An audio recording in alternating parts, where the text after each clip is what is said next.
ಬಿಂಬಳಕಾಯಿ ಅಂತ ಹೇಳ್ತೇವೆ. ಇದರದ್ದೊಂದು ಪಟ್ ಅಂತ ಒಂದು ರೆಸಿಪಿ ಮಾಡುವ, ಒಂದು 5 ನಿಮಿಷದಲ್ಲಿ. ಈಗ 8ರಿಂದ 10 ಬಿಂಬಳಕಾಯನ್ನು ಬಿಸಿ ನೀರಿನಲ್ಲಿ ಸ್ವಲ್ಪ ನೆನೆಸಿಡ್ತೇನೆ. ಹಾಗೆ ಒಣಮೆಣಸಿಗೂ ಕೂಡ ಸ್ವಲ್ಪ ಬಿಸಿನೀರು ಹಾಕಿಡ್ತೇನೆ, ಬೇಗ ನೆನಿಲಿ ಅಂತ.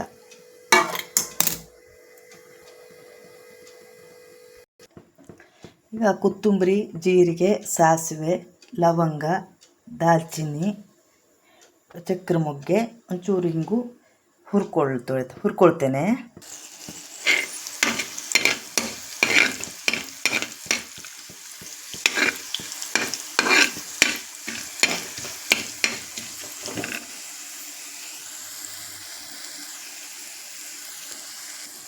ಸಾಸಿವೆ ಚಟಪಟ ಆಗುವವರೆಗೆ ಹುರಿದ್ರೆ ಸಾಕು.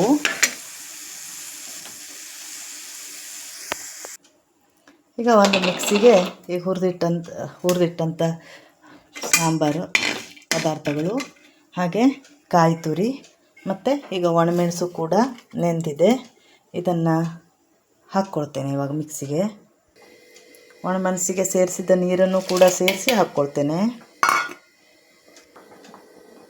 ಈಗ ಒಂದು ಸಲ ರುಬ್ಕೊಳ್ತೇನೆ ಇಷ್ಟು ಸಾಂಬಾರನ್ನು, ಕಾಯಿ ತುರಿಯನ್ನು ಹಾಕಿ. ಈಗ ಬಿಂಬಳಕಾಯಿಯನ್ನು ನೆನೆಸಿದ ನೀರನ್ನು ಚೆಲ್ತೇನೆ, ಯಾಕಂದರೆ ಅದೊಂದು ರೀತಿ ತೊಗರಾಗಿರುತ್ತೆ, ಅದನ್ನು ಹಾಕಿದರೆ ಅಷ್ಟು ಟೇಸ್ಟ್ ಆಗೋದಿಲ್ಲ, ಹಾಗಾಗಿ ಚೆಲ್ಲಿ ಬಿಡ್ತೇನೆ. ಈಗ ಇಷ್ಟು ತರಿಯಾಗಿ ರುಬ್ಬಿಕೊಂಡು ಬಿಂಬಳಕಾಯಿ ಮತ್ತು ಉಪ್ಪು ಸಕ್ಕರೆಯನ್ನು ಹಾಕ್ತೇನೆ. ಉಪ್ಪು ಸ್ವಲ್ಪ ಜಾಸ್ತಿ ಬೇಕಾಗುತ್ತೆ,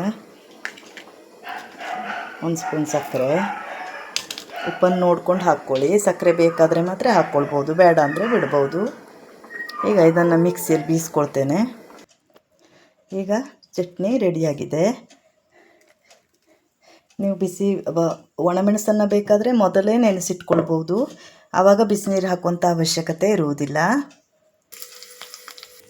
ನಾನು ಉದ್ದಿನಬೇಳೆ, ಸಾಸಿವೆ, ಒಗ್ಗರಣೆ ಸೊಪ್ಪನ್ನು ಹಾಕಿ ಒಗ್ಗರಣೆ ಹಾಕ್ತಾಯಿದ್ದೀನಿ. ಬೇಕು ಅಂದರೆ ಹಾಕ್ಕೊಳ್ಬೋದು, ಬೇಡ ಅಂದರೆ ಹಾಕಬೇಕು ಅಂತೇನೂ ಇಲ್ಲ. ಈಗ ಬಿಸಿಯಾದ ಅನ್ನದ ಜೊತೆ ರುಚಿಯಾದ ಬಿಂಬಳಕಾಯಿ ಚಟ್ನಿ ಸಿದ್ಧವಾಗಿದೆ. Thank you. ನನ್ನ ವಿಡಿಯೋ ಇಷ್ಟ ಆಗಿದ್ದರೆ ತಾವೆಲ್ಲ ಸಬ್ಸ್ಕ್ರೈಬ್ ಮಾಡಿ.